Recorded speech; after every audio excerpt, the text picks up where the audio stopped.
Kajian Dalilul Falihin Dalilul Falihin Syarah Riyadus Shalihin bab al-muraqabah, diawasi Allah gitu ya. Muraqabah diawasi oleh Allah. Ya, sampai yang kemarin ya hadis pertama emang panjang ya hadisnya, ada 4 poin di dalamnya. Ya, di mana Rasulullah SAW ditanya oleh malaikat Jibril apa itu Islam, apa itu iman, apa itu ihsan. Nah, ternyata bagian muraqabahnya dari pertanyaan-pertanyaan malaikat Jibril itu adalah ihsan, yaitu yang beribadah kepada Allah seolah-olah engkau melihatnya. Kalaupun engkau tidak melihatnya, yakinlah gitu ya bahwa Allah melihat kamu. Nah, itunya dari hadis pertama poin tersebutnya tentang yang berkaitan dengan al-muraqabahnya, yaitu yakinlah itu bahwa Allah melihat kamu, diawasi oleh Allah. Kemudian poin keempat di hadis tersebut adalah tentang pertanyaan malaikat Jibril yang menanyakan waktu terjadinya kiamat. Ya, jawaban Rasulullah SAW itu adalah yang ditanya dan yang bertanya sama-sama tidak tahu. Nah, kemudian menanyakan isyarat atau ciri-cirinya. Ya, malaikat Jibril menanyakan ciri-ciri sudah terjadinya kiamat, sudah dekat terjadinya kiamat, yaitu pemimpin itu manusia sekelas gembala kambing. Wah, ngerian. Ya, yang menjadi pemimpin itu manusia sekelas gembala kambing. Gitu ya, ini Rasulullah menyebutkannya cirinya. Apa ini sudah terjadi? Sejak zaman Rasulullah juga sudah terjadi hal yang seperti ini. Ya, di generasi tabi'in, di generasi tabi'ut tabi'in gitu ya. Ulamanya banyak gitu ya di generasi tabi'in. Nah, pemimpinnya yang seperti ini di banyak belahan bumi lah saat itu ya sudah banyak yang seperti ini. Pemimpin itu bukan orang terbaik lah itu hanya, malah yang menjadi pemimpin itu bukan orang terburuk, pemimpinnya saja demikian artinya. Ini ciri-cirinya yang oleh Rasulullah sebutkan. Manusia yang memimpin itu ya pemimpin lah, mau raja kayak sebutannya kaisar, presiden atau apapun lah kalau untuk sebuah negaranya. Ya, demikian juga untuk skup-skup yang lebih rendah. Pokoknya ya, apabila dalam sesuatu itu ada pemimpinnya, maka ya inilah isyarat dari Rasulullah SAW. Kalau di hadis lain disebutkan dunia ini bukan hanya ya, di dunia ini diisi oleh manusia sampah, nyebutnya bahasa hadis nanti. Itu diantara salah satu cirinya ya, yaitu ini bahasa isyarat, bahasa kenabian. Seorang yang telanjang kaki, telanjang dada, miskin, gembala kambing, yatatawaluna fil bunyan.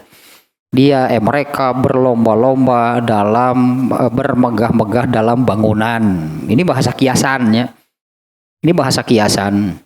Artinya yang menempati megahnya sebuah kerajaan kah, sebuah kekaisaran kah, istana kepresidenan kah, gitulah gitunya manusia yang hanya pantas menggembala kambing. Dan sudah rusak berarti ini situasi dunia gitu ya. Kemudian satu lagi yang sebelumnya antalidal amatu robbataha, seorang budak sudah melahirkan tuannya. Wah, ini bahasa kelas tinggi ini ya. Ini bahasa kenabian ya. Seorang budak sudah melahirkan tuannya. Ini bahasa kiasan dari birrul walidain itu sudah hancur.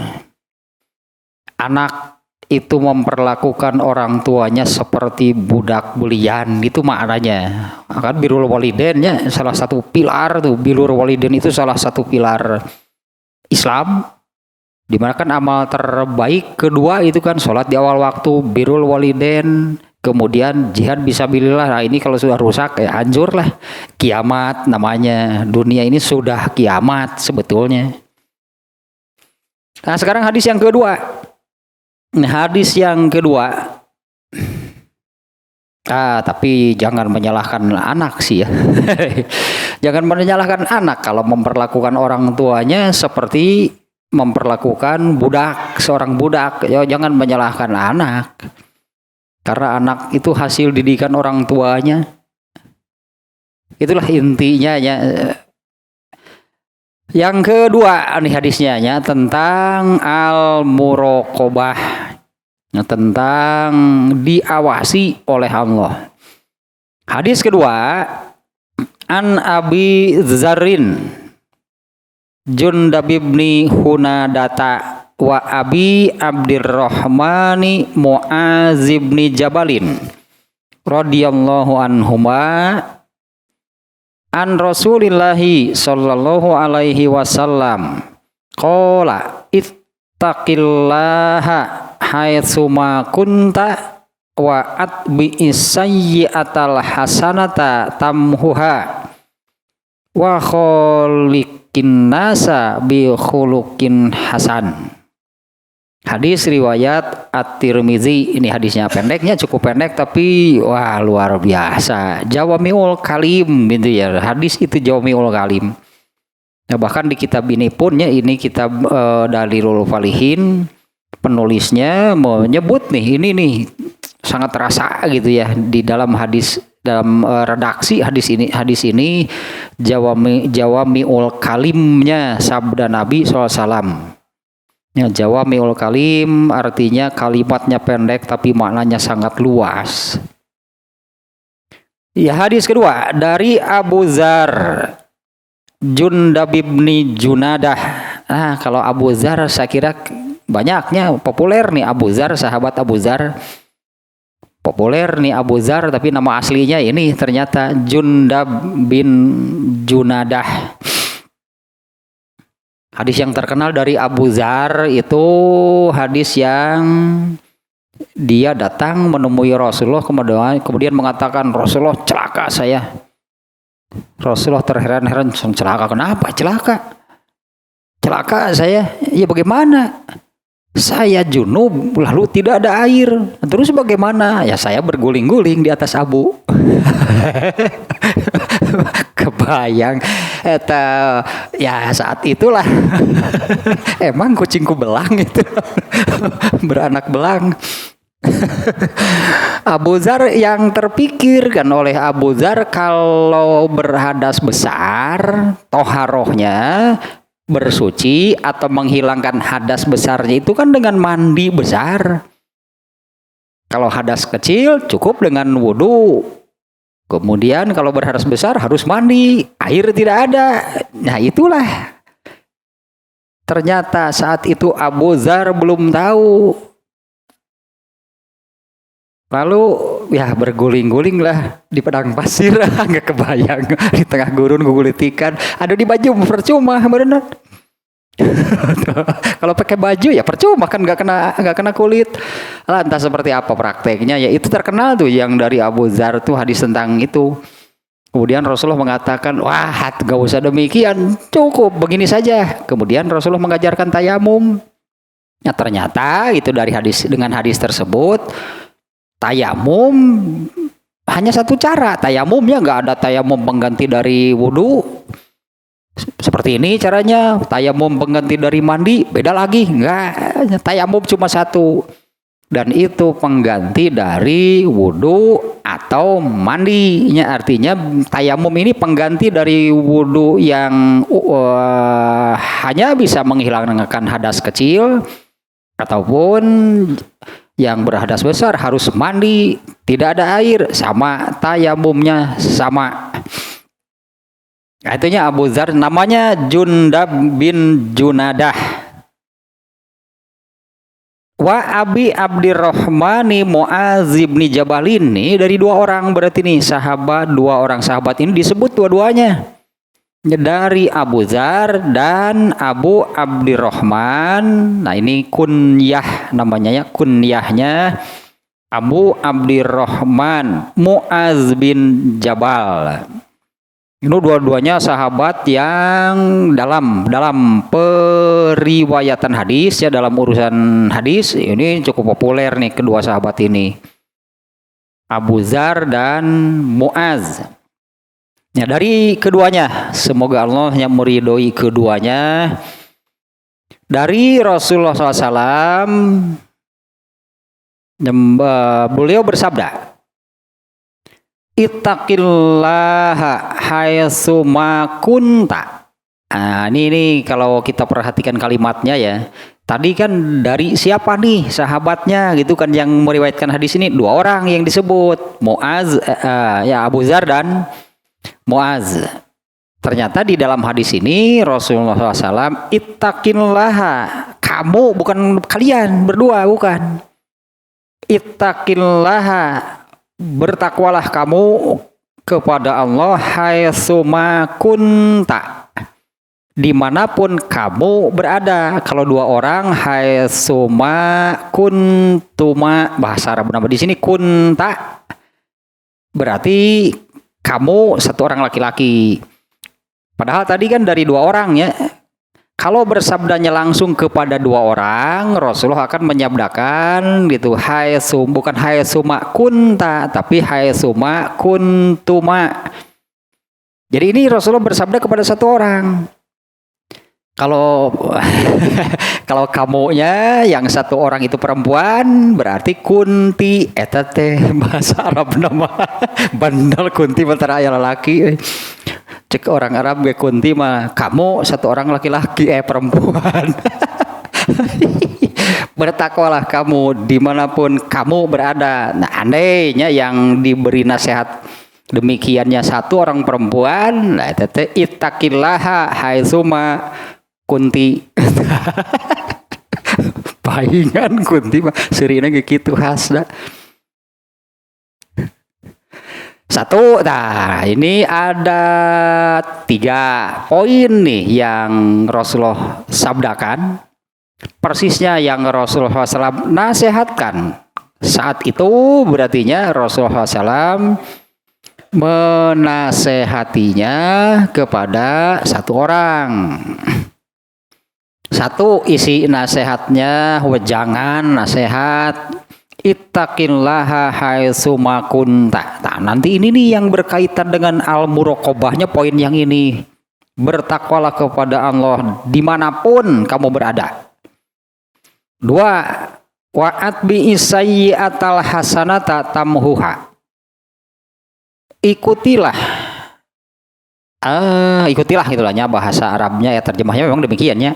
Ikutilah keburukan dengan kebaikan yang akan menghapusnya. Itu terjemahnya dulu ya. Ikutilah atau lakukan. Bukan witnya. Kalau maknanya sih jadi lakukanlah kebaikan apabila kamu sudah melakukan keburukan. Ya, lakukanlah kebaikan yang akan menghapus keburukan yang sudah kamu lakukan. Nah ini juga luas nih maknanya nanti nih ya. 2 nih poinnya.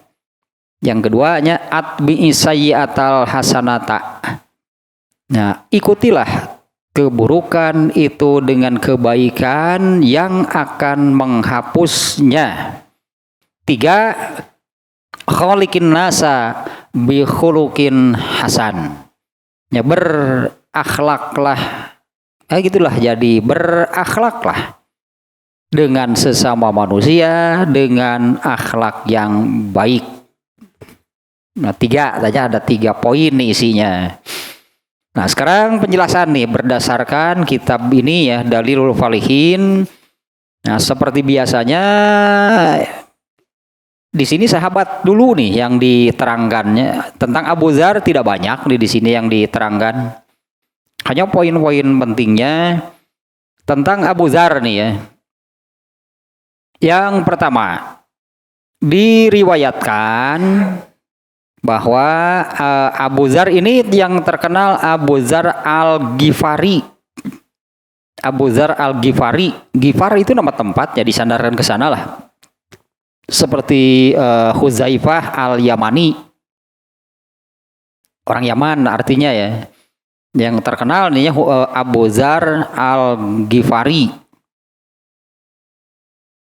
Diriwayatkan bahwa Abu Dzar mengatakan, ana Rabiul Islami wa yuqalu khamisul Islam aslama bi Makkah qadima. Abu Dzar itu mengatakan, saya orang keempat. Wah, ini berarti termasuk yang paling awal dia masuk Islam nih. Saya adalah orang keempat yang masuk Islam. Atau ada juga yang menyebutkan yang kelima. Nah, jadi sekitar itulah mungkinnya Abu Dzar Al-Ghifari ini termasuk sahabat yang paling awal masuk Islam. Ya, orang keempat mungkinnya orang sekitar dia ini orang keempat atau orang kelima yang masuk Islam. Ya tentu saja dia masuk Islam ketika masih di Mekah. Bahkan termasuk tadinya yang paling awal memeluk agama Islam. Dan kabar keislamannya ini ada di dalam kitab Sahih Muslim sih ya. Kabar tentang keislamannya, tentang masuk Islamnya Abu Dzar ini ada di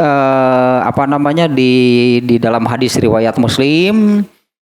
Nah, kemudian dia ini kembali kepada kaumnya, kepada tinggal di Ghifar berartinya. Dia tinggal di Ghifar, gitulah dia masuk Islam, kemudian kembali kepada kaumnya, ya dan berdakwah di daerahnya. Kemudian beliau juga Abu Dzar Al-Ghifari, dia termasuk, dia juga ikut hijrah tentunya ya, yang ikut hijrah ke Madinah ya bersama Rasulullah SAW.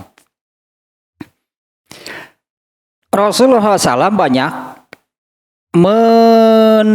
bahasa Arabnya menyifati atau banyak menerangkan tentang Abu Dzar, seringlah menyebut-nyebut Abu Dzar gitu ya. Rasulullah SAW banyak menyebut Abu Dzar seperti yang diriwayatkan di dalam banyak hadis tentang ininya nih. Bi annahu asdaqun nasilah jatan. Dia itu Abu Dzar Al-Ghifari itu asdaqun nas. Sering menyebut tentang ininya apa namanya ya. Kalau sampai kepada Abu Bakar As-Siddiq, nggak akan adanya Abu Bakar As-Siddiq. Tapi asdaqun nasilah jatan itu, ya Abu Dzar ini termasuk orang yang soal kebenaran gitu ya. Soal kebenaran, soal al-haq, jangan oleh sesuatu ke Abu Bakar lah itu. Mun aya As-Siddiq 1, As-Siddiq 2, As-Siddiq 3, Abu Dzar mau masuk lah itu sebagai orang yang ya wajar karena Abu Dzar ini kan masuk Islamnya sejak awalnya, yang termasuk sahabat yang paling awal. Nah, ini Rasulullah sering menyebut-nyebut Abu Dzar itu tentang hal tersebut. Ya, Abu Dzar itu soal al-haq, soal kebenaran, soal fastabiqul khairat, malah itu Abu Bakar. Abu Dzar. Abu Bakar juaranya sih, Abu Bakar nomor 1. Ya, Abu Bakar nomor 1, orang yang para sahabat yang mati syahid sejak kalah oleh Abu Bakar. Ya, karena Abu Bakar kan pemimpin atau orang terdepan, orang pertama, sehingga oleh Rasulullah ditunjuk sebagai khalifah sesaat sebelum beliau meninggal itu pasti Rasulullah akan memilih orang terbaik, Abu Bakar yang terpilih. Ya, As-Siddiq, nah kurang lebih lah Abu Dzar juga itulah seperti Abu Bakar ininya ya, tentang tentang yakinnya terhadap al-haq. Ya, yakinnya terhadap kebenaran itu yang datang dari Allah. Dia ini termasuk dialah orang pertama gitulah. Dialah orang pertama yang mengucapkan salam kepada Nabi sallallahu alaihi wasallam dengan ucapan salam Islami, ucapan Islami yaitu assalamualaikum warahmatullahi wabarakatuh. Itu Abu Dzar yang mulai memunculkan penghormatan sebetulnya ya. Itu penghormatan gitu ya. Dalam ayatnya itu ayat yang ini iza huyitum bitahiyatin fahayyu bimisliha gitu nih. Ini bahasanya penghormatan sihnya di dalam ayat Al-Qur'annya. Ini hadisnya nih yang kalau ada yang mengucapkan salam, maka balaslah salam tersebut. Apakah dengan yang setimpal, sepadan, misalnya ada yang mengatakan assalamualaikum. Jadi yang mengucapkan salamnya hanya sampai di sana. Maka balaslah dengan yang sepadan boleh. Menjawabnya waalaikumsalam. Atau lebih menjawabnya. Kalau mau lebih berarti tambah dengan warahmatullah. Waalaikumsalam warahmatullah. Atau mau lengkap wassalamualaikum waalaikumsalam warahmatullahi wabarakatuh. Padahal yang mengucapkan salamnya hanya assalamualaikum. Ini nih dalilnya nih. Ini ayat Quran kalau gak salah nih ya.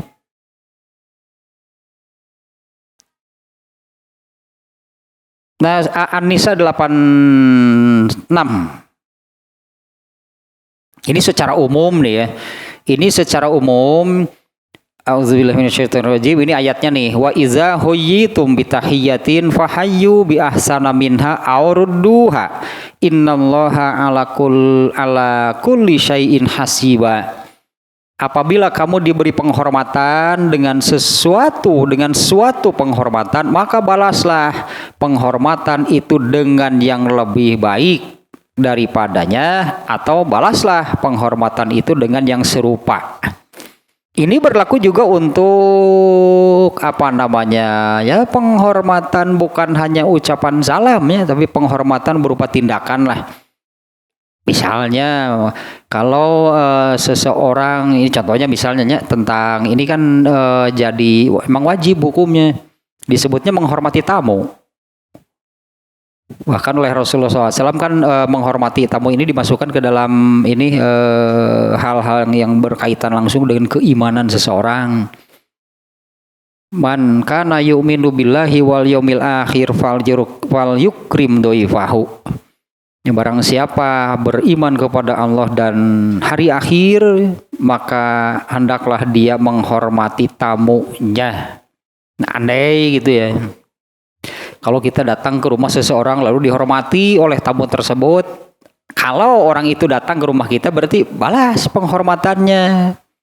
Ya, di dalam ayatnya ini, ayatnya balaslah dengan yang lebih baik atau dengan yang setimpal. Nah, kalau dalam mengucapkan salam itu assalamualaikum, jawabnya boleh waalaikumsalam. Tapi kalau yang mengucapkannya assalamualaikum warahmatullahi wabarakatuh, nggak bisa, lebih pendek, harus sepadan.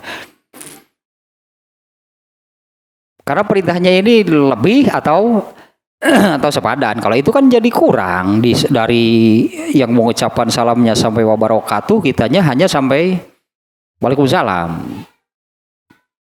Nah, Abu Dzar ini orang pertama yang mengucapkan demikian. Nah, seperti juga kemunculan azan. Kemunculan azan itu kan dari mimpinya Abdullah bin Zaid, ya, sahabat Rasul, saya mimpi begini. Nah, itu saja tetapkan. Ya, untuk memanggil orang-orang mengerjakan sholat berjamaah, gitu kan. Kemunculan azan itu dari mimpi sahabat. Kemudian disampaikan kepada Rasulullah SAW dan oleh Rasulullah SAW ditetapkan, bahkan azan itunya dijadikan cara untuk memanggil orang-orang sholat berjamaah.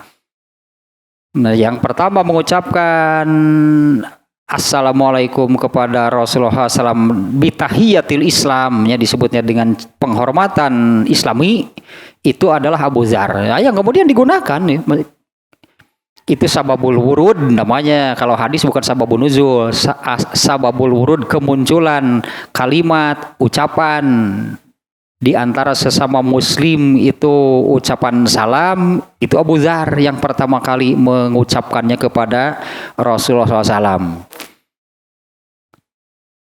Nah, kemudian berikutnya nih tentang Abu Dzar nih ya. Nah, jumlah hadis nih, Abu Dzar meriwayatkan hadis dari Nabi jumlahnya 281 hadis. Ini termasuk yang banyaknya, ratusan itu, 281 hadis. Dan yang muttafaq alaih diriwayatkan oleh Bukhari Muslim, hadis yang dari Abu Dzar diriwayatkan oleh Bukhari juga Muslim. Hadisnya ada 12. Jumlah hadisnya ada 12. Hadis Abu Dzar yang hanya diriwayatkan oleh Bukhari tanpa riwayat Muslim itu ada 2 hadis. Kemudian hadis Abu Dzar yang hanya diriwayatkan oleh Muslim dalam arti tidak diriwayatkan oleh Bukhari. Ini tentang 2 orang nih, bukan di At-Tirmizi ada nyadate jeung nyebutkeun jeung At-Tirmizi Imam Ahmad ini antara Bukhari dan Muslim. Hadis dari Abu Dzar yang diriwayatkan secara bersama berarti oleh Bukhari dan Muslim ada 12. Hadis Abu Dzar yang diriwayatkan oleh Imam Bukhari sementara Imam Muslim tidak meriwayatkan, ada 2 hadisnya. Kemudian hadis yang diriwayatkan oleh Imam Muslim sementara Imam Bukhari tidak meriwayatkan, hadisnya ada 17 buah hadisnya.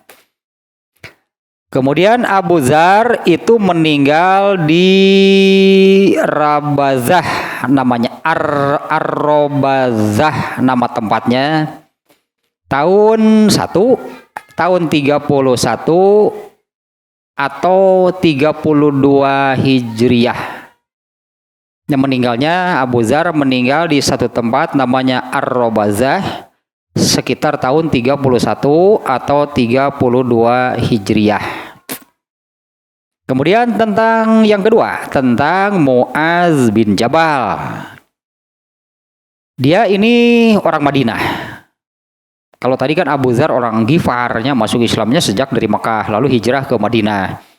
Kalau Muaz bin Jabal dia termasuk kaum Ansor, termasuk orang Madinah, masuk Islam ketika berumur 18 tahun. Muaz bin Jabal masuk Islamnya ketika berumur 18 tahun. Dan dia mengikuti seluruh perang. Ya, ikut namanya apa itu? Jadi karena jumroh itu Bai'atul Aqobah, kemudian perang Badar dan perang lainnya ya, bersama Rasulullah Shallallahu Alaihi Wasallam. Jumlah hadis yang diriwayatkan oleh Muaz bin Jabal yaitu 157 hadis. Ya, seluruhnya hadis yang diriwayatkan oleh Muaz bin Jabal 157 hadis. Yang diriwayatkan secara bersama oleh Bukhari dan Muslim ada 2 hadis. Yang diriwayatkan oleh Bukhari saja tanpa diriwayatkan oleh Muslim ada 2 hadis. Yang diriwayatkan oleh Imam Muslim saja tanpa diriwayatkan oleh Bukhari ada 1 hadis. Jarang disebutnya hadis muttafaq alaih teh. Muaz bin Jabal hadisnya berapa? 157 yang diriwayatkan secara bersama oleh Imam Bukhari dan Muslim 2 hadisnya. Tapi kalau diriwayatkan bersama yang lain ya banyak. Ini yang muttafaq alaih itunya karena itu istilah khusus dalam ilmu hadis, di mana kesohihan hadis yang disebut muttafaq alaih itu sohih tingkat tinggi. Andai dia masalahnya, andai misalnya ini hadis muttafaq alaih, sementara hadis yang lain ini sohih juga nih. Tapi hadis ini tidak muttafaq alaih. Andai kedua hadis ini bertentangan, yang diambil muttafaq alaih. Karena derajat kesohihannya itu lebih tinggi, itulahnya sebutan di sini kan di beberapa bab sebelumnya juga di beberapa hadis sebelumnya juga kan suka diterangkan sahabat jumlah hadisnya berapa, lalu yang diriwayatkan secara bersama atau muttafaq alaih berapa. Ada kepentingan sebetulnya memang disebutkan demikian. Nah, ternyata dari jumlah 157 hadis yang muttafaq alaih hanya 2 hadis. Yang diriwayatkan oleh Bukhari saja itu 2 hadis, yang diriwayatkan oleh Muslim saja 1 hadis. Kemudian ada Muaz ini termasuk sahabat yang dekat lah dengan Rasulullah, bahasa Sunda deus gitu kan Nabi itu.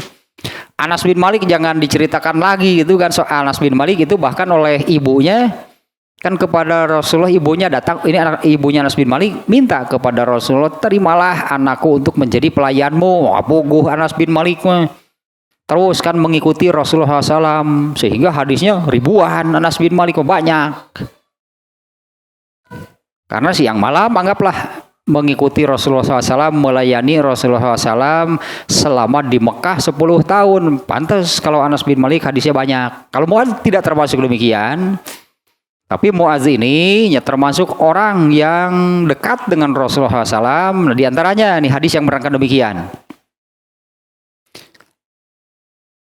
Di dalam sebuah hadis Rasulullah SAW menyebutkan, a'lamu ummati bil halali wal harami Muaz bin Jabalin.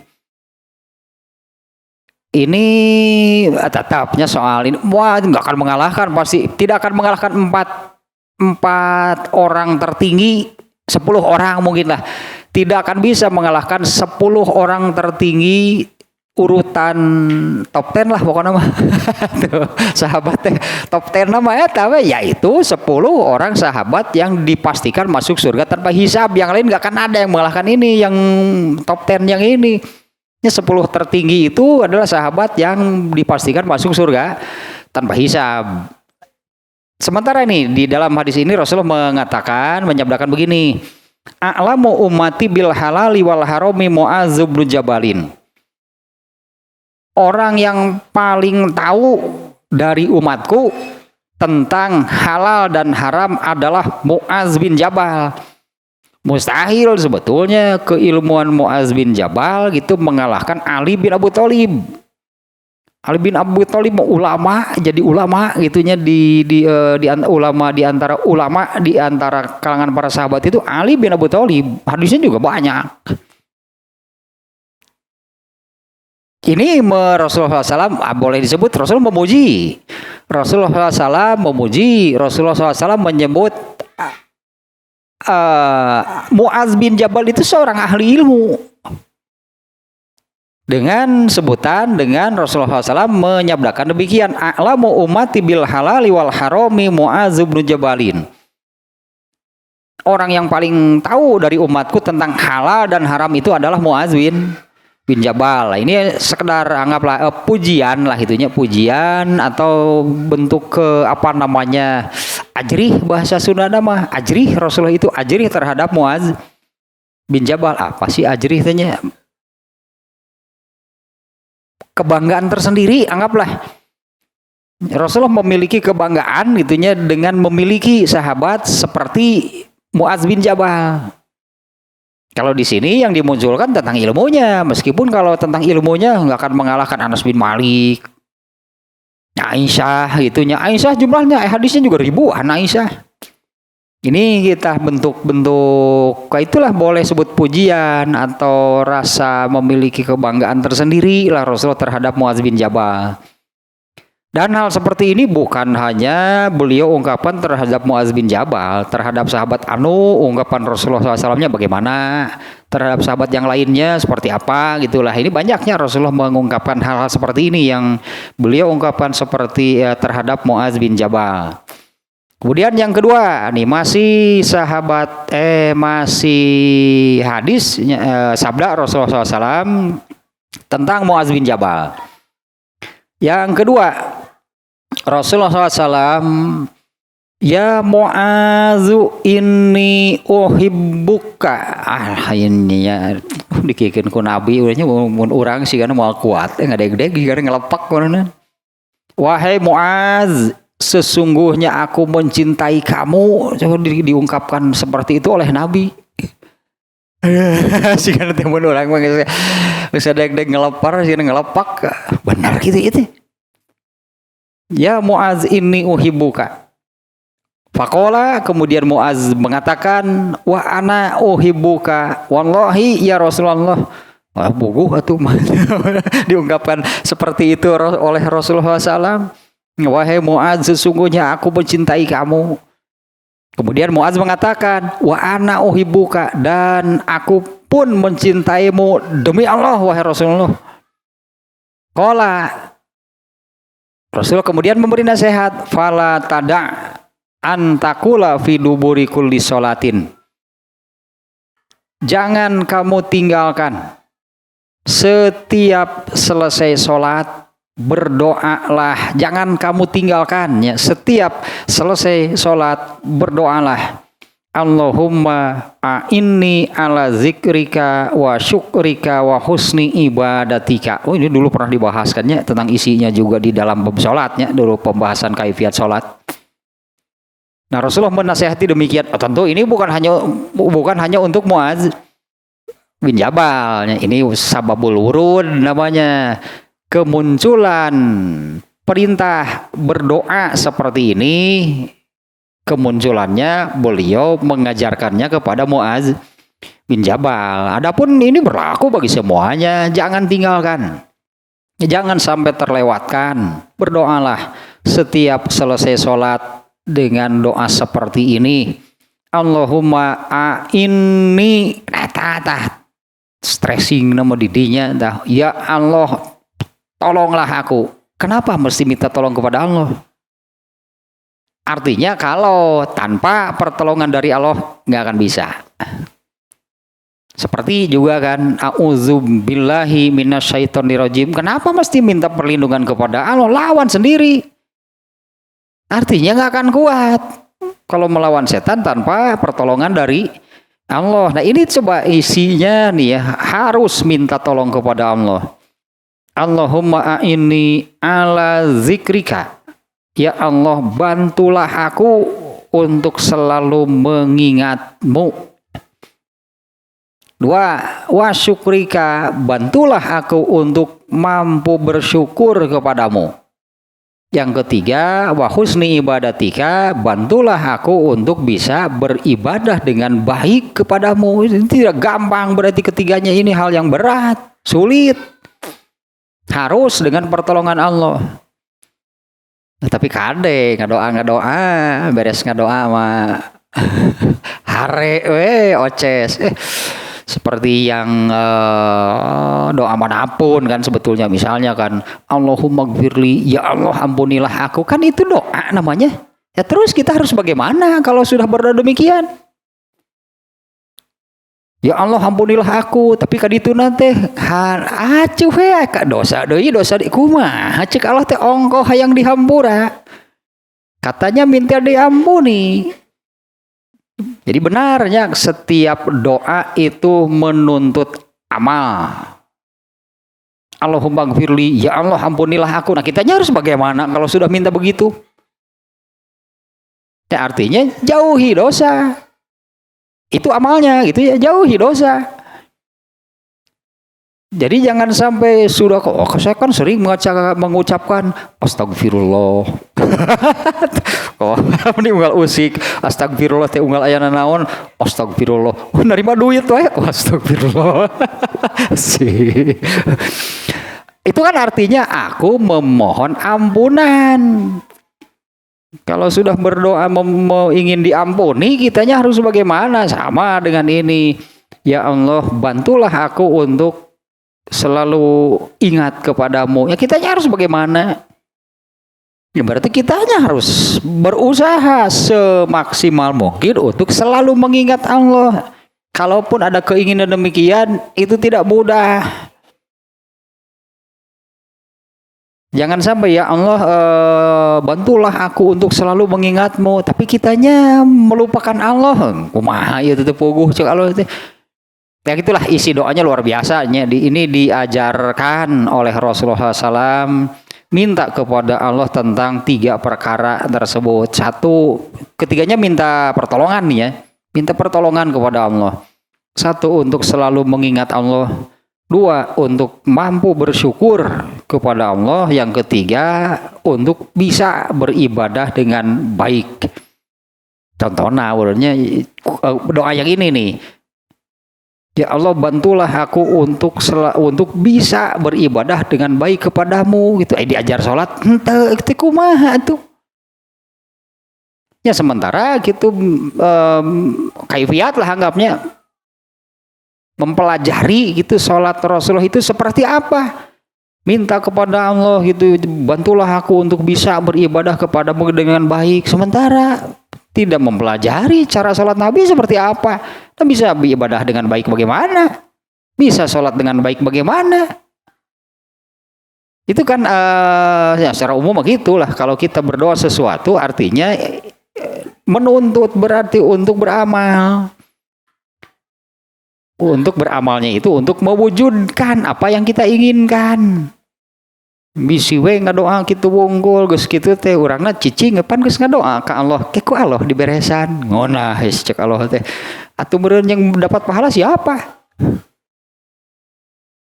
Nah kalau sering saya contohkan aja yang mudah, kayaknya yang sering saya contohkan mudah kan. Orang yang sakit berdoa kepada Allah, ya Allah sembuhkanlah aku. Nah terus dianya mau bagaimana?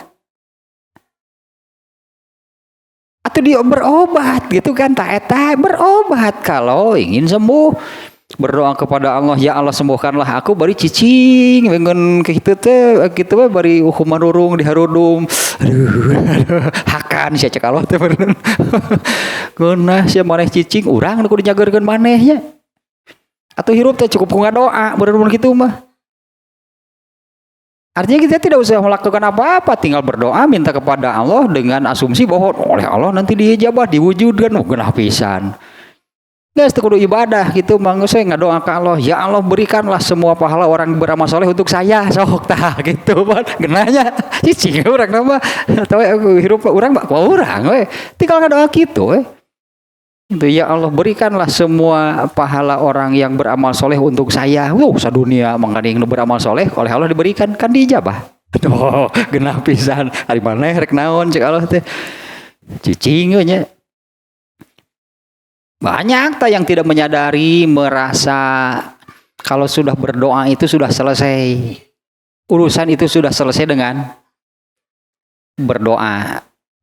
Dan kalau ternyata tidak sesuai kejadiannya, tidak sesuai yang dia doakan, dia menyalahkan Allah. Allah tidak mengabulkan doa saya.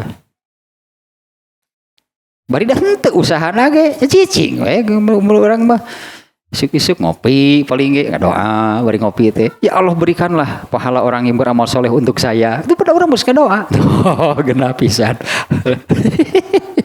Kenapa syaratnya pun gitu, guys, kudu beramal soleh, tinggal ngadoa, tinggal minta gitu. Kemudian nih yang tentang yang ketiga, hadis ketiga yang Rasulullah SAW sabdakannya tentang Muaz bin Jabal yang beliau sampaikan kepada Muaz bin Jabal. Satu lagi hadis,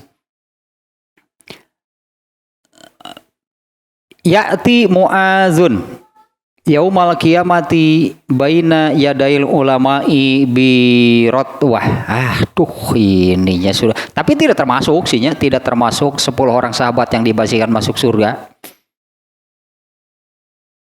Rasulullah SAW menyabdakan, ya'ti Muazun yaumal qiyamah, nanti Muaz pada hari kiamat akan datang baina yadail ulama'i bi rotwah. Persis satu langkah di depan para ulama. Makanya tadi kan di pujian Rasulullah ini terhadap Muaz bin Jabal itu yaitu a'lamu ummati bil halali wal harami Muaz bin Jabal. Orang yang paling tahu tentang halal dan haram itu Muaz bin Jabal. Jadi ada nih Rasulullah menyabdakan seperti ini. Ya'ti Muazun yaumal qiyamah.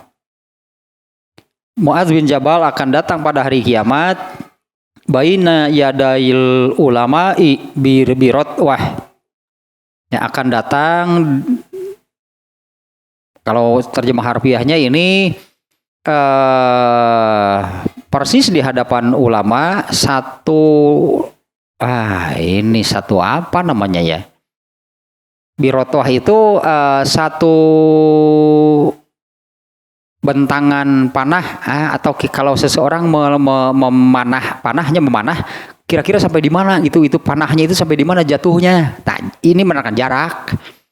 Muaz bin Jabal itu di depan ulama dengan jarak sekitar gitu sekian, sejauh seseorang melepaskan anak panah. Artinya Muaz bin Jabal itu lebih dari yang lain. Itu maksudnya ya kan, sama seperti yang hadis pertama, Muaz orang yang paling orang dari umatku lah gitunya, yang paling tahu hal-hal itu Muaz bin Jabal. Nah, kurang lebih maknanya sama. Muaz bin Jabal itu selangkah di depan, pokoknya malah ya selangkah di depan itu bahasanya gitunya, selangkah di depan para ulama nanti pada hari kiamat. Kemudian Muaz itu juga banyaknya karena sahabat. Di kitab Bukhari juga ada. Di kitab Bukhari itu khusus hadis-hadis yang menerangkan sahabat, itu judulnya, kalau ini kan kalau di dalam Bukhari, Sahih Bukhari-nya ada Kitabul Iman, Kitabul Toharoh, Kitabul Wudu, Kitabul Sholat. Nah, ada Kitabul Manakib, jadi khusus menerangkan keutamaan para sahabat. Muaz bin Jabal cukup banyak ya hadis-hadis yang menerangkan keutamaan Muaz bin Jabalnya. Di antaranya 3 yang tadi lah ya, itu menerangkan keutamaan Muaz bin Jabal. Nah, kemudian Muaz bin Jabal itu meninggal di satu tempat yang bernama Ardan. Lain di jalan jurang lain. Ardan di jalan jurang. Satu kota namanya Ardan. Nah, dia meninggal dalam di satu tempat, bukan satu kota, di satu tempat yang namanya Ardan, ketika ada wabah taun di Amwas. Nah, Amwas itu nama kota. Amwas itu salah satu kota antara Ramallah dan Yerusalem kalau sekarang. Ramallah, ya Ramallah itulah satu kota di Palestina ya. Kota Ramallah dan kota Yerusalem.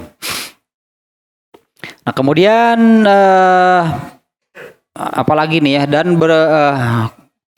dikubur di sananya wa qabruhu bi Gori Baisan. Nah, ngentilah kata nama tempatnya Gori Baisan.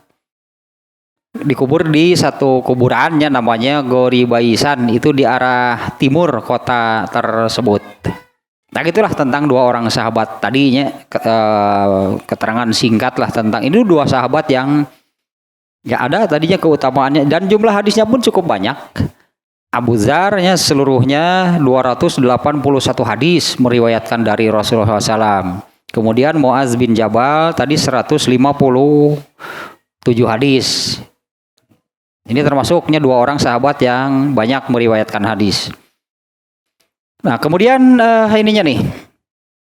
Tadi kan hadisnya itu dari Abu Dzar dan Muaz. Seolah-olah mereka ini bersamaan gitu mendengarnya. Nah, padahal beda.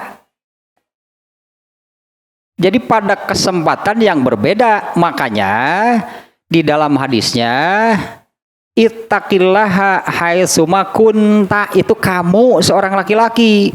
Jadi ini Rasulullah mengatakan hal yang sama kepada Muaz bin Jabal dan kepada Abu Dzar, tapi dalam kesempatan yang berbeda. Jadi nasihatnya sama, hanya kepada 2 orang sahabat pada kesempatan yang berbeda. Rasulullah menyabdakan demikian kepada Abu Dzar, li Abi Dzarin lamma aslama, ketika Abu Dzar itu masuk Islam. Mau berarti di awalnya lebih dulu Abu Dzar yang mendapat nasihat demikian. Abu Dzar dinasehati demikian oleh Rasulullah SAW itu ketika Abu Dzar masuk Islam. Seperti ini nasihatnya, ittaqillaha haitsuma kunta. Nah, nanti ini tentang muraqabahnya gitunya, tentang muraqabahnya itu. Nah, ini nasihat yang pertama, ini muraqabah nih. Ya al-muraqabahnya itu yang ini, bertakwalah kepada Allah dimanapun kamu berada.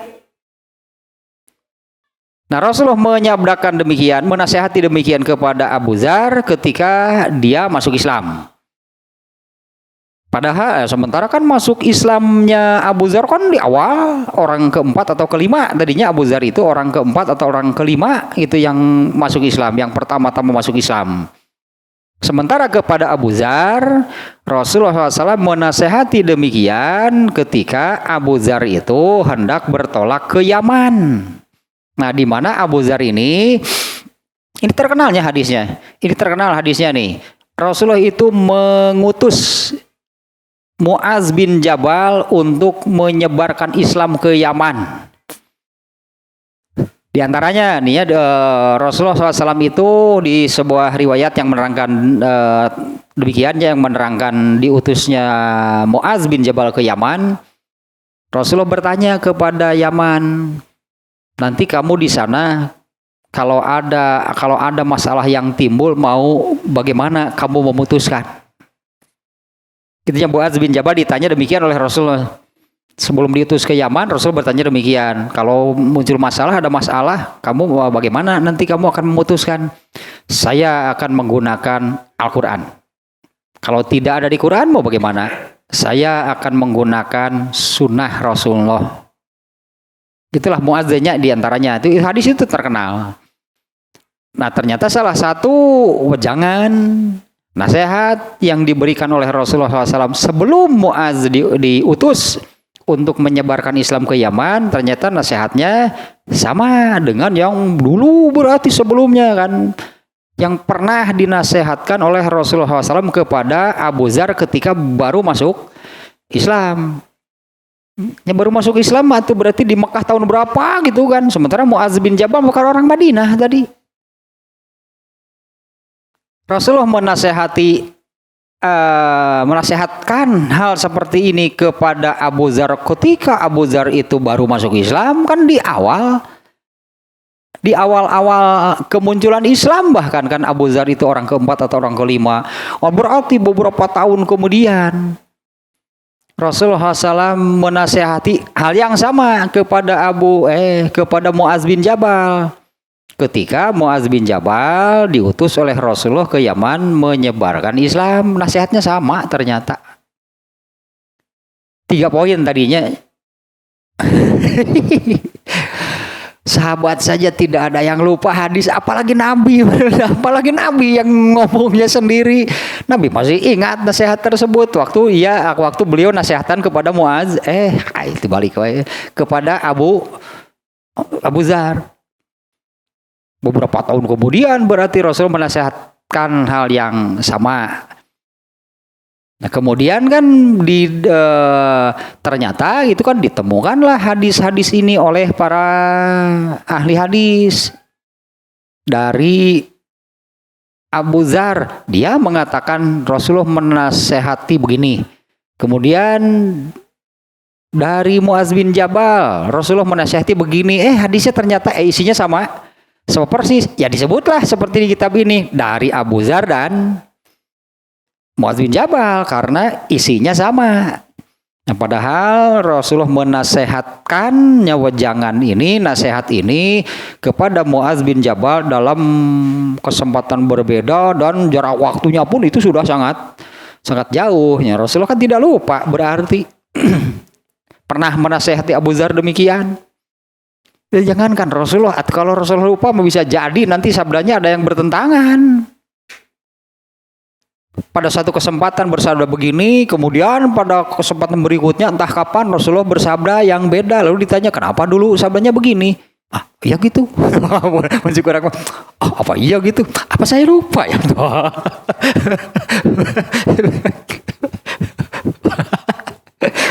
Ya iyalah Rasulullah pasti ingat pasti apa yang dia sabdakan sehingga tidak ada yang bertentangan.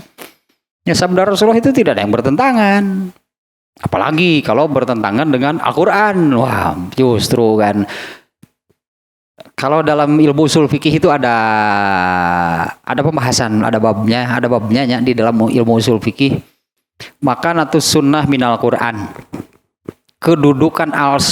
kedudukan sunnah Rasulullah SAW dibandingkan atau terhadap Al-Quran itu apa, bagaimana gitunya kedudukan sunnah Rasulullah SAW terhadap Al-Quran.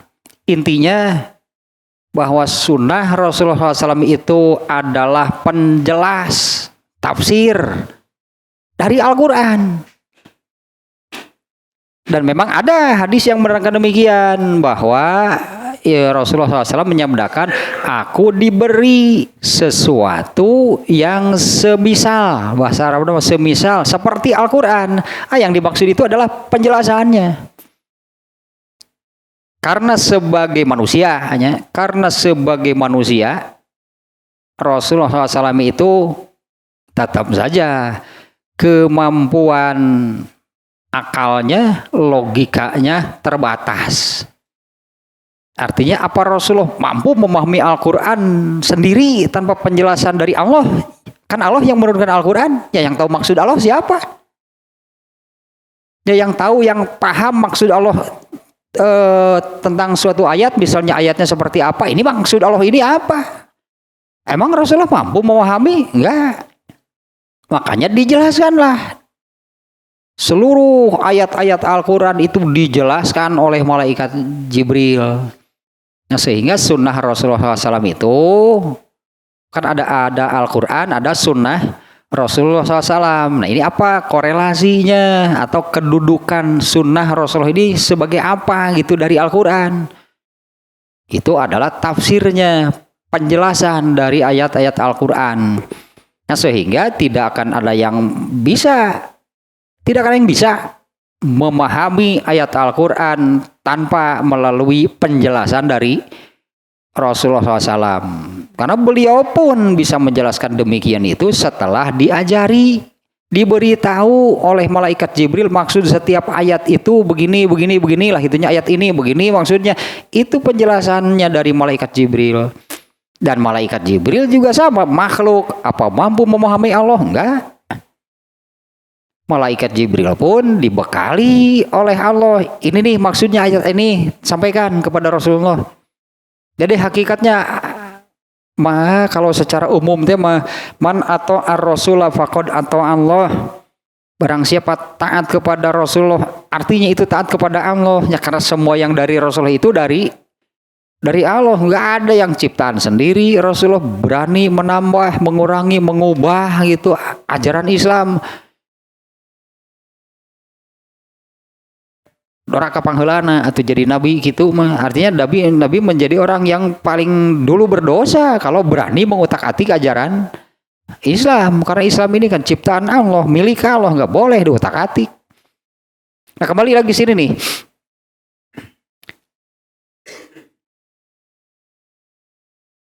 nah ini berarti mulai nih nasihat yang pertama. Waktunya juga sudah samporet atau pemirsa. Tuh, waktunya sudah. Nah, sedikit nih. Mulai nih ke poinnya, poin pertama dari nasihat Rasulullah SAW di atas, yaitu ittaqillah, bertakwalah kepada Allah. Tak kesulitan diurang teh, diterjemah demikian, emang bisa dipahami maksudnya apa? Bertakwalah kepada Allah. Nah, ini di sini nanti ya, ini penjelasan dari sini dulu nih. Ittaqillah itu fiil amr dari takwa, kata perintah, makanya lah tadi diterjemah bertakwalah itu kata perintah berartinya. Tapi nah sayangnya dalam bahasa Indonesia nggak ada padanan katanya bertakwalah kepada Allah. Kira-kira kalau bahasa Indonesianya apa sih? Kalau takwa kan bahasa Arab, bertakwalah. Misalnya kalau bahasa Indonesia ya maunya duduklah. Kan jelas bahasa Indonesia itu mah perintah duduk. Nah, kalau bertakwalah, memang takwa apa? Takwa mah atuh kudu jelas definisi. Nah, berarti bertakwalah kepada Allah, karena diterjemah demikian dan familiar gitu ya. Orang Indonesia mengenal kata takwa. No asli tapi ulah singkatan. Tuh masih singkatan teh tuh takwa, takut sama yang tua berarti. Tosin. Bertakwalah. Wih, atuh eta mah. Lain singkatan. Asli ya bertakwalah. Artinya ini perintahnya, artinya bertakwalah. Rasulullah memerintah berarti. Ittaqillah, ittaqullah ini berarti perintah bertakwa. Nah, sementara takwanya sendiri apa berarti yang sesungguhnya? Karena diperintahkan. Takwa itu diperintahkan. Kalau definisi banyak para ulamanya memunculkan definisi takwa apa gitu, beragam lah. Hanya ada beberapa para ulama yang membuat definisinya, tapi kurang lebih maknanya sama. Nah, misalnya mungkin kalau ada yang masih ingat nih di dalam kitab Tahdzibul Akhlaq, panjang lebar tuh, panjang sekali itunya di dalam kitab Tahdzibul Akhlaq membahas tentang takwa. Definisinya adalah siyanatun nafsi minal mudarrati wal mahaliki aw ma yu'addi ilaihima fid dunya wal akhirah. Itu takwa, itu yang demikian. Takwa itu adalah menjaga, memelihara atau menyelamatkan diri dari yang membahayakan dan mencelakakan, atau sesuatu yang bisa menyampaikan kepada hal yang membahayakan atau mencelakakan, baik di dunia ataupun di akhirat. Itu definisinya yang ada di kitab Tahdzibul Akhlaq. Takwa itu demikian. Ya, takwa itu siyanatun nafsi minal mudarrati wal mahalik. Menjaga diri, menyelamatkan diri, menjauhkan diri dari hal-hal yang mencelakakan dan membinasakan lah, bahkannya membahayakan dan mencelakakan, membinasakan.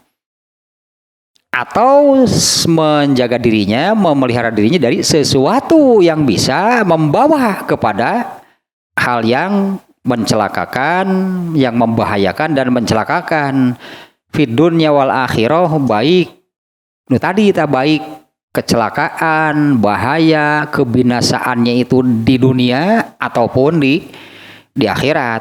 Jadi orang yang bertakwa itu orang yang menjaga dirinya supaya tidak celaka, baik celakanya di dunia apalagi celaka di akhirat. Ya apalagi celakanya celaka di akhirat. Itunya yang definisi takwa. Itu yang diperintahkan demikian berarti tah. Karena kalau hanya sekedar berdasarkan terjemah, seringlah kita mendengar bertakwalah kepada Allah, bertakwalah kepada Allah. Hare, dah itu apa? Takwa naon? Teu nyangket gitulah karena hati teh bertakwalah. Mestinya diperintah demikian, itu diperintah apa? Ya sering dah mendengar bertakwalah kepada Allah, lempang matakna mendengar nasihat demikian teh karena tidak paham diperintah apa. Nah, definisinya takwa itu salah satunya di dalam kitab Tahdzibul Akhlaq yang tadi lah, itu definisinya di dunia dan akhirat. Selamatkan diri di dunia ataupun di akhirat. Nah, sementara yang ada di kitab ini ini bukan definisi sih sebetulnya yang ada di kitab ini. Kalau di kitab ini, wa huwa a'zamu ma yuttaqo 5 yansha'u anhu minal iqabid dunyawi wal ukhrawi, yaitu wa huwa a'zamu ma yuttaqo. Aduh, bahasa kitanya ini lebih besar dari apa yang tadi dijauhi. Ya kalau tadi kan menjauhkan diri, Kalau bentuk katanya pasif dijauhi diri, itu nggak enak kayak masalah. Aduh, bahasa Indonesia tuh ripuh. Intinya begini ya, kalau menurut di sini hampir sama. Kalau di sini lebih ini nih. Ini masalahnya lebih besar. Masalahnya menyelamatkan diri lima yansha'u anhu, dari kemungkinan, bahasanya apalahnya, dari kemungkinan atau sampai kepada azab dari Allah. Tetap menjaga dirinya dari kemungkinan gitu seseorang sampai atau mendapatkan azab dari Allah. Itulah terjemah bebas sebenarnya lah. Yaitu di sini ya, takwa itu adalah menyelamatkan diri dari kemungkinan atau seseorang itu bisa sampai kepada azab dari Allah. Sama di sini pun al-iqabud dunyawiyyu wal ukhrawiyyu, baik azab Allahnya itu ketika di dunia dan di akhirat. Karena memang benarnya bahwa azab dari Allah itu bukan hanya di akhirat. Jangan dikira gitu azab dari Allah itu nanti saja di neraka, itu di akhirat.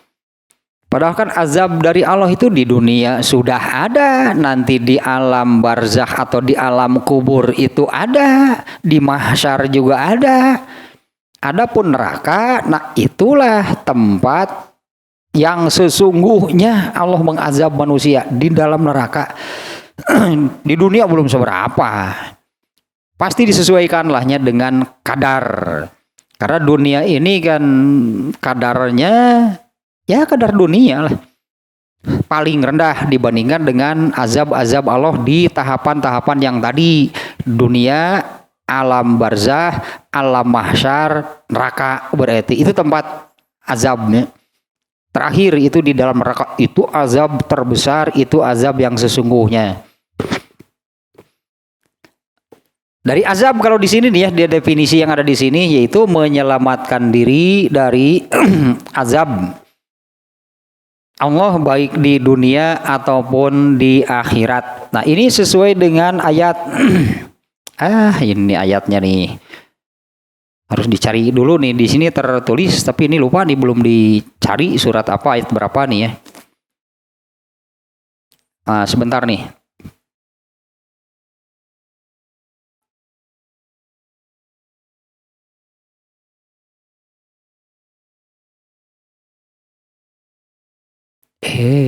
Mana? Malah nggak ada lagi ayatnya.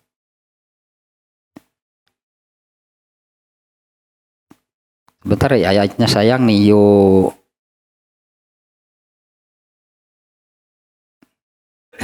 Nggak ketemu lagi. Wa yuhadzirukumullahu nafsahu. Iya, itu ayat iya.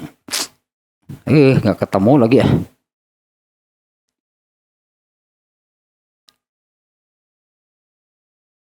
Lewat dulu lah ayatnya nih ya. Nah, ini kata-kata ini nih, ini muraqabahnya di sini nih. Di dalam nasihatnya barusan bertakwalah kepada Allah. Nah, ini nih haitsumakunta. Di sini muraqabahnya nih. Hadis ini kan hadis keduanya dari tentang al-muraqabah. Haitsumakunta, dimanapun kamu berada. Diperintah kaitkan. Diperintah bertakwa dengan mana seperti yang tadi, menjauhkan diri, menyelamatkan diri dan memelihara diri.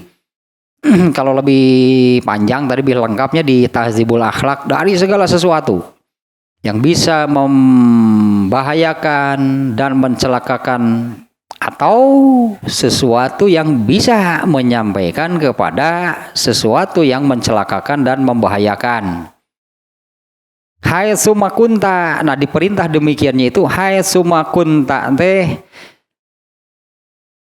alah hai su itu isi makan, nggak liur, dikasih bawa kasar karena bahasa Arab mah.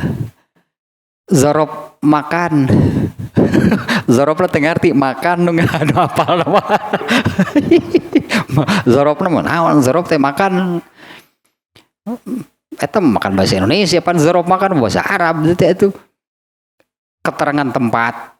Jadi di perintah bertakwa tersebut hai sumakunta itu dimanapun kamu berada.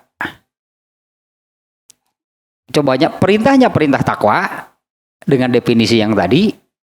Perintah demikian itu hai sumakunta dimanapun kamu berada. Karena bagi manusia disebutnya kan tidak pernah tidak akan terlepas dari ruang dan waktu. Oh gaya. Pastilah manusia itu kan sedang mengisi detik-detik dari umurnya, dari jatah usia kan. Ya manusia itu kan setiap manusia itu kan sedang beramal. Oh benarnya kaitan kan ini yang iza matal insanu in qata'a amaluhu.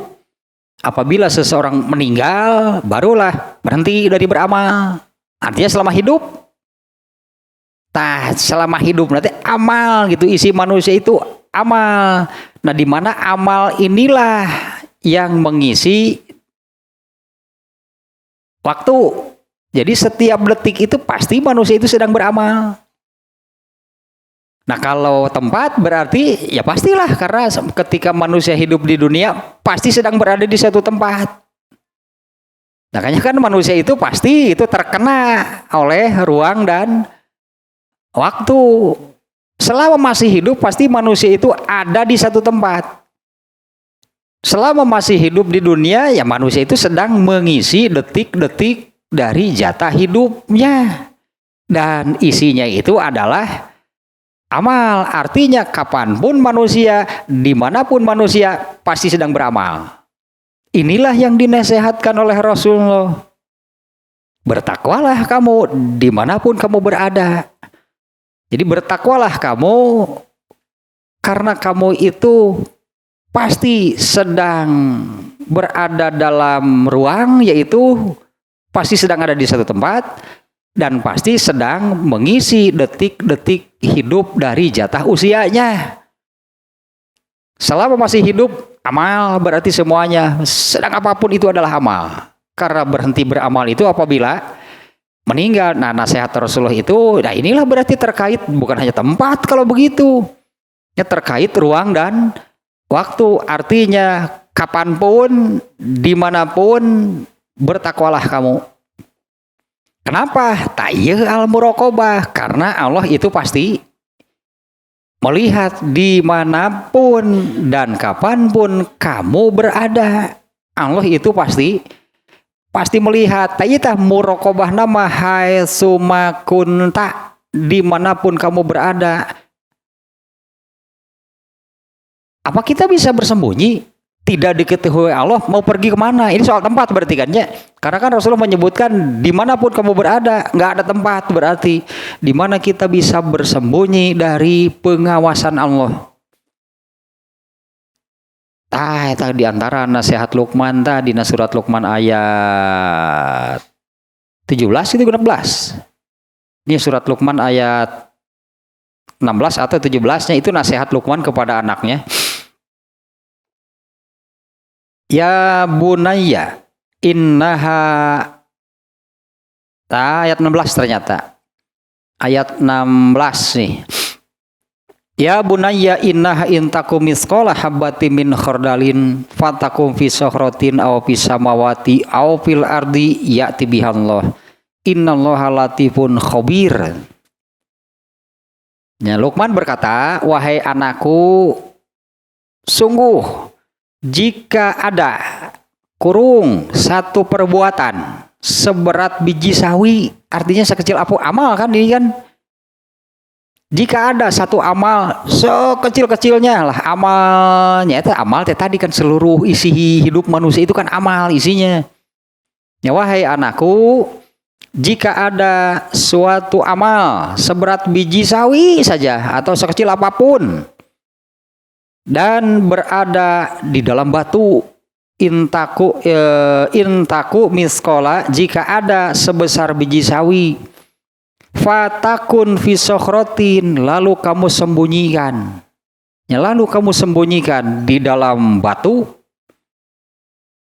au fis samawati, atau kamu simpan di langit, au fil ardi, atau kamu simpan di bumi, niscaya Allah akan memberinya balasan. Ini berarti kan tidak ada yang lepas dari al-muraqabah. Ini kebetulan nih, saya ingat ayat ini surat Luqman ayat 16. Ini diantara berarti yang dinasehatkan oleh Luqman al-Hakim kepada anaknya. Wahai anakku, tidak akan ada satu perbuatan sekecil apapun kamu sembunyikan di dalam batu sekalipun, kamu simpan di langit, kamu sembunyikan di bumi mana, di bagian bumi manapun, di belahan bumi manapun lah gitu di dunia ini, pasti Allah pasti ketahuan, artinya pasti ketahuan oleh Allah dan Allah akan memberi balasannya. Ta'itah al-muraqabahnya dari dulu merendah Luqmanul Hakim itu zaman mana, ya seperti itulah masalahnya sama, karena yang disebut al-muraqabah, Allah mengawasi kan bukan hanya untuk umat Rasulullah kan, umat terdahulu pun sama saja masalahnya. Memang seperti itu Allah terhadap manusia, Allah selalu mengawasi. Tadi berarti setiap ruang, setiap waktu manusia sedang apa, Allah tahu. Ya, setiap waktu itu ada kan, setiap detiknya gitunya manusia itu beramal apa, itu Allah tahu. Kalau terkait ruang tadi sedang berada di mana, berarti kalau gabungan mah berada di mana, kapan, Allah tahu apa yang dilakukan oleh manusia. Karena seperti yang dinasihatkan oleh Luqmanul Hakim, mau disembunyikan di mana? Di dalam batu, mau di langit, mau di bumi, Allah pasti mengetahui dan memberinya balasan. Innallaha latifun khobir, khobir maha tahu, tidak ada yang tersembunyi, bahkan apa yang ada di dalam hati manusia. Kalau bahasa kitanya kan bahkan apa yang ada di lubuk hati manusia paling dalam Allah tahu, tidak ada yang tersembunyi dari Allah. Tayatah muraqabah nama dari kata ini, hai suma kunta. Nasihatnya adalah bertakwalah kamu dengan makna seperti tadi tanya. Dimanapun dan kapanpun lah gitulah sekaliannya, dimanapun dan kapanpun kamu berada. Tausilah tah muraqabah namun eta gitunya, tapi ini kan lebar ya, kan nasihatnya ada 3 kan ya. 1, perintah bertakwa terkait dengan waktu dan tempat dimanapun dan kapanpun kamu berada, karena eta perintah muraqabah nanti, karena seperti yang dinasihatkan oleh Luqman, Allah mau mengetahui, kamu mau menyembunyikan di mana, pasti diketahui oleh Allah. Berarti ada 2 lagi nanti nih ya nasihat hadis yang ada di hadis ini. Hai atbi sayyi'atal hasanata. Nah, ini juga memang ini perlu penjelasan. Apa sih maksudnya? Ikutilah keburukan itu dengan kebaikan yang akan menghapusnya. Kemudian satu lagi yang terakhirnya nasihatnya yang ketiga, yaitu bergaulah intinya dengan manusia dengan akhlak yang baik.